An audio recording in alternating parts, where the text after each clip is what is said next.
আন্তর্জাতিক সাংবাদিকদের অন্যতম সংস্থা কমিটি টু প্রোটেক্ট জার্নালিস্ট বাংলাদেশের ৪ জন সাংবাদিকের ব্যাপারে বাংলাদেশ সরকারকে একটি কড়া বার্তা দিয়েছেন। CPJ arts Bangladesh gov to drop charge against 4 detained journalist. দর্শক, নর্থ ইস্ট নিউজে এটা এসেছে এবং সারা পৃথিবীব্যাপী যত পত্রিকা মিডিয়াতে আছে এই নিউজটা ব্যাপারে বা এটা খুব ফলাও করে আজকে প্রচারিত হয়েছে। যে ব্যাপারটা আমাদের কাছে ফলাও হচ্ছে যে বাংলাদেশের সংবাদপত্রের স্বাধীনতার কফিনে কি তবে শেষ ব্রেকটি ঠুকে দেওয়া হয়েছে? আমরা কি এক নতুন ভোরের আশায় পুরনো অন্ধকার কি আলিঙ্গন করলাম?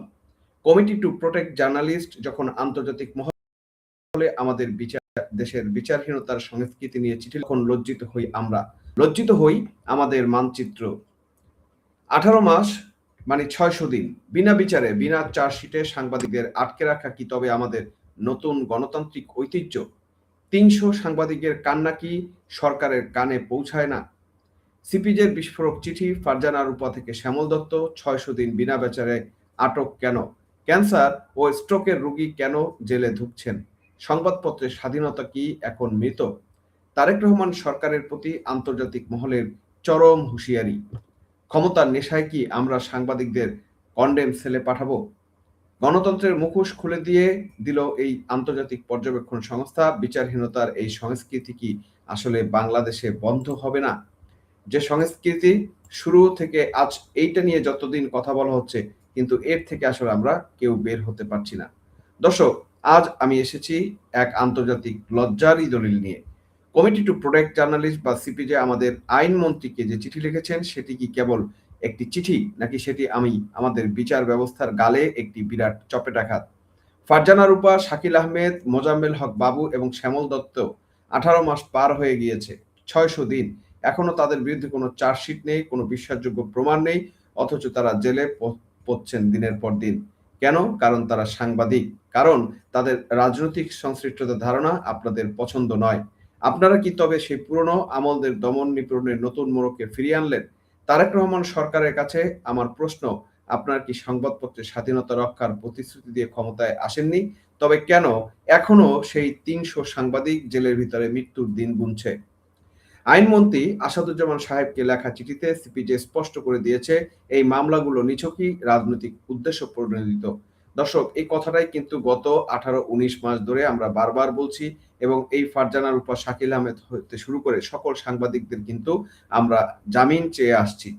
হ্যাঁ, জামিন পাওয়া যে কোনো নাগরিকের একটি সাংবিধানিক অধিকার এবং আজ 18 মাস ধরে তারা সেই অধিকার থেকে বঞ্চিত। সিপিজে বলছে এই মামলাগুলোর ধরনই বলে দেয় সাংবাদিকদের পেশাগত প্রতিবেদন আর তাদের রাজনৈতিক পরিচয়কে টার্গেট করা হয়েছে। দর্শক, ভেবে দেখুন, একটি গণতন্ত্র উত্তরণের দাবিদার সরকার গত 600 দিন একটি চার্জশিট জমা দিতে পারেনি। এর মানে কি? এর মানে আপনাদের হাতে কোনো প্রমাণ নেই। আপনারা কেবল প্রতিহিংসা চরিতার্থ করার জন্য তাদেরকে আটকে রেখেছেন। সিপিজে এবছর শেষ দিকে ঢাকা সফরের ইচ্ছা প্রকাশ করেছে। তারা সরাসরি কর্মকর্তাদের সাথে বসতে চায়। সরকার কি পারবে তাদের চোখের দিকে তাকিয়ে জবাব দিতে, নাকি তখনও তদন্ত চলছে বলে দায় এড়িয়ে যাবে? আন্তর্জাতিক মহলে বাংলাদেশের এই ভাবমূর্তি কি আমাদের জন্য গর্বের হবে? এর পরিণতি আসলে আমরা কি ভোগ করতে পারি? দর্শক, এবার আসি সবচেয়ে যন্ত্রণাদায়ক অংশে। শ্যামল দত্ত আটক হওয়ার কয়েক দিনের মাথায় স্ট্রোকে আক্রান্ত হলেন। তার পরিবারকে জানানো হলো না এবং তাকে পরিবারকে কোনো মানে ইনভলভই করা হলো না এবং জানানো হলো না এবং তাকে এভাবেই ফেলে রাখা হলো। একজন মানুষ স্ট্রোকে আক্রান্ত হওয়ার পর তাকে প্রয়োজনীয় চিকিৎসা না দেওয়া কি হত্যার নামান্তর নয়? মোজাম্মেল হক বাবু, যিনি ক্যান্সার সার্ভাইভার, প্রোস্টেট ক্যান্সারের বড় অস্ত্রোপচারের পর তার নিয়মিত ফলো আপ দরকার ছিল, কিন্তু জেলে তিনি সেই চিকিৎসা পাচ্ছেন না। আপনারা কি চান তিনি জেলেই মারা যান? আর ফারজানার উপর কথা শুনলে যে কারো গা শিউরে উঠবে। তাকে রাখা হয়েছিল কন্ডেম সেলে। যে সেল সাধারণত মৃত্যুদণ্ডপ্রাপ্ত কয়েদিদের জন্য বরাদ্দ থাকে, সেখানে একজন সাংবাদিককে রাখা হয় কোন আইনে? এটি কি মানসিকভাবে নির্যাতন নয়? এটি কি মধ্যযুগীয় বর্বরতাকে হার মানায় না? এই 4 জনকে নয় দর্শক, আজকের ন্যারেটিভ বলছে প্রায় 300 জন সাংবাদিক আজ জেলের ভিতর মানবতার জীবনযাপন করছে। ইউনূস সরকার, তথাকথিত পিচাস ইউনূস, তার স্বার্থকে চরিতার্থ করার জন্য এবং তার অপকর্মকে যাতে জনসমক্ষে প্রকাশ না পেয়ে যায়, সেই জন্য প্রায় ৩০০ জন সাংবাদিককে গ্রেপ্তার করে জেলের ভিতরে ঢুকিয়েছিল। অদ্যাবধি তারা জেলের ভিতরে আছে। নতুন সরকার তারেক রহমান আসার পরও আজ পর্যন্ত এই ধরনের কোনো ব্যবস্থা নেয় নাই। তার মানে সেই ইউনূসেরই এক্সটেনশন সরকার এখনো চলছে এবং সেই ইউনূসেরই পিশাচিও সরকার এখন তারেক রহমান পরিচালনা করছেন বলেই আমরা মনে করছি।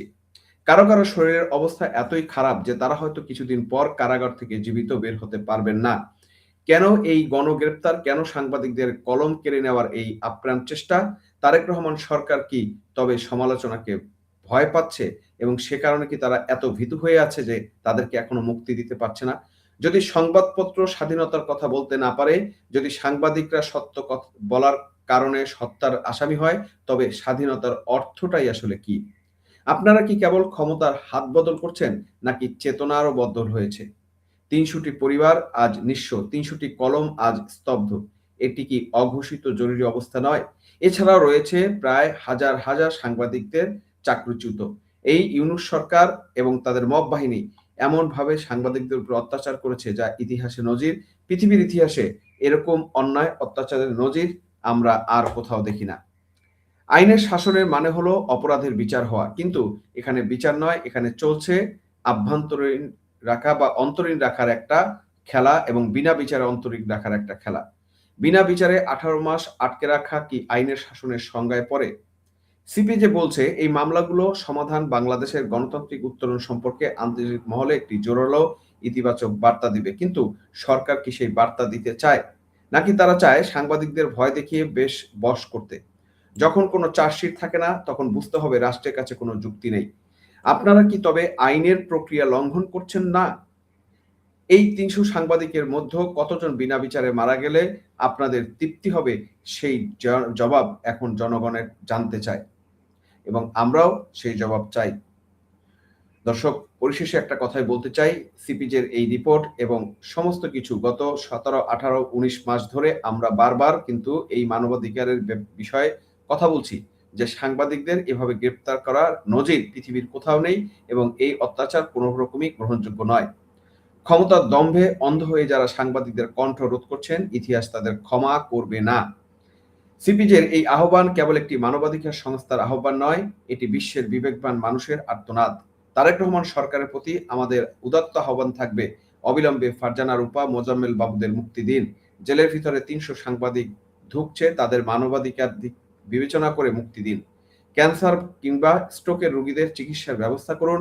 মনে রাখবেন, কলম থামানো যায় কিন্তু সত্যের কণ্ঠস্বর কোনোদিন চাপা দেওয়া যায় না। আজকে আপনারা যা করছেন তার পরিণতি ভবিষ্যতে আপনাদেরকেও ভোগ করতে হবে। বিএনপি এবং তারেক রহমান, ইউনূস এবং তার রেজিম এবং জামাত কেউ মুখ রক্ষা পাবে না তাদের পাপের প্রায়শ্চিত্ত থেকে। ভবিষ্যৎ আজকে যারা যা করছেন কালকে তা আপনাদের জন্য ফিরে আসবে। দর্শক, আপনারা কি মনে করে এই সাংবাদিকদের বিনা বিচারে আটকে রাখা কি একটি স্বাধীন দেশের পরিচয়? আপনার মতামত কমেন্ট বক্সে উগরে দিবেন।